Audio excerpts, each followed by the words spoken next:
अपना radio 96.9 FM.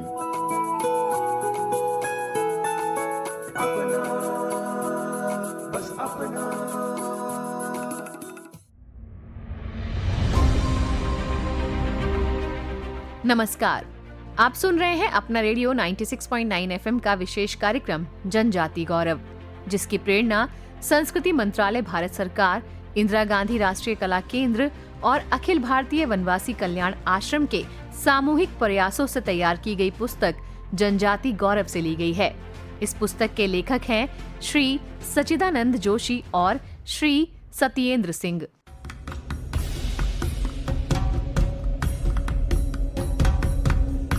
जनजातीय क्रांतिकारियों का स्वतंत्रता संग्राम और अपने अपने समुदायों के उत्थान में महत्वपूर्ण योगदान है, किंतु इनका जिक्र हमारे स्वतंत्रता आंदोलन के इतिहास में बेहद कम देखने को मिलता है। कुछ क्रांतिकारियों को छोड़कर अधिकांश जनजातीय क्रांतिकारियों को भुला दिया गया और स्वतंत्रता संग्राम में उनकी भूमिका गुमनामी में खो गई। इन क्रांतिकारियों ने अंग्रेजी फौज के गोला बारूद का सामना किया अपने तीर धनुष, कुल्हाड़ी, हसिया और टांगिया से। अपना रेडियो 96.9 एफएम का कार्यक्रम जनजाति गौरव इन्हीं जनजातीय क्रांतिकारियों के जीवन एवं भारतीय स्वतंत्रता संग्राम में उनकी भूमिका को रेखांकित करता है। इस कार्यक्रम के द्वारा आप सभी उन पगडंडियों, कठिन पहाड़ी रास्तों, कंटीली झाड़ियों को महसूस कर पाएंगे जिन पर चलकर जनजातीय लोगों ने पहाड़ियों और वनों में अपने जीने और इच्छा के अधिकार के लिए लड़ाई लड़ी।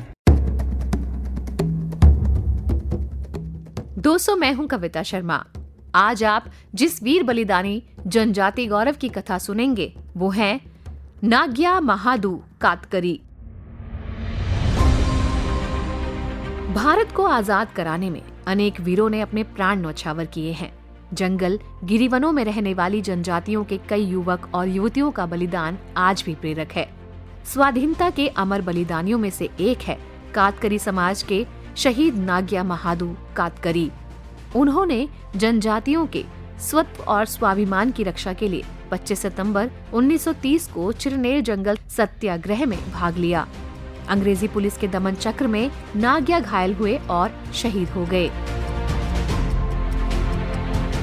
महाराष्ट्र के रायगढ़ जिले के चिरनेर नाम के छोटे से गांव में नाग्या का जन्म हुआ।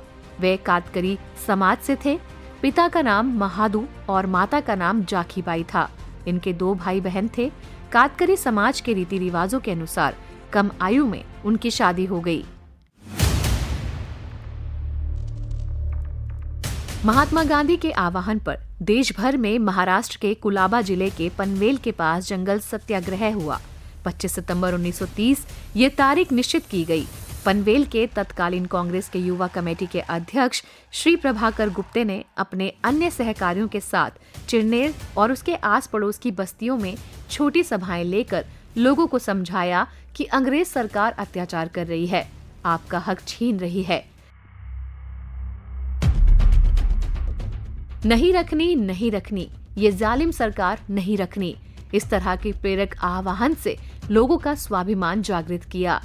उन्होंने सत्याग्रह का अर्थ बताया, सत्याग्रह क्यों करना चाहिए, इसका कारण और महत्व सरल और आसान भाषा में समझाया और लोगों को जागृत किया। फिर नाग्या की अगुवाई में सारी बस्ती के युवक और युवतियां आंदोलन के लिए तैयार हुए।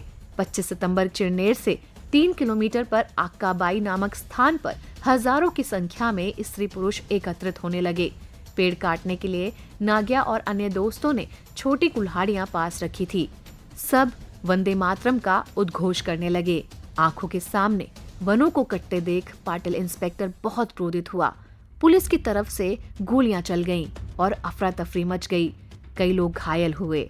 इस आंदोलन में नाग्या की बहन ठकी भी मौजूद थी।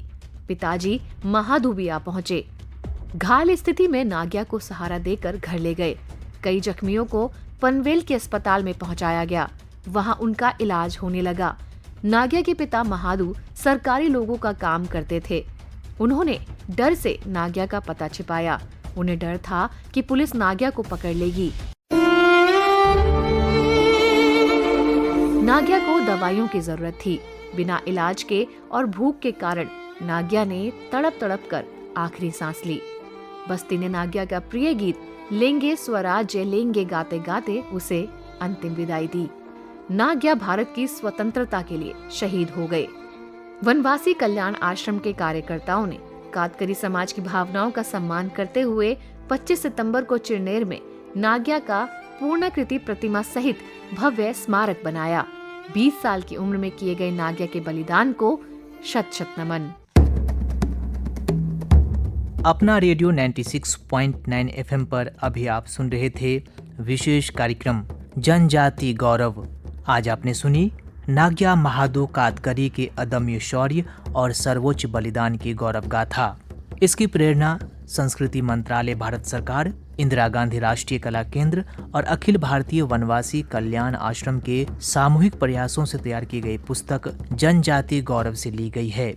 इस पुस्तक के लेखक हैं श्री सच्चिदानंद जोशी और श्री सत्येंद्र सिंह।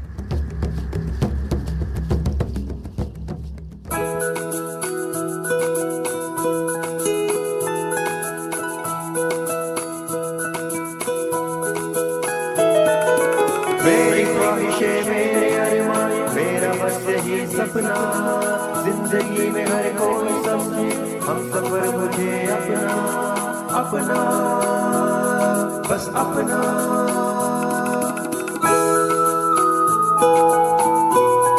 अपना रेडियो 96.9 FM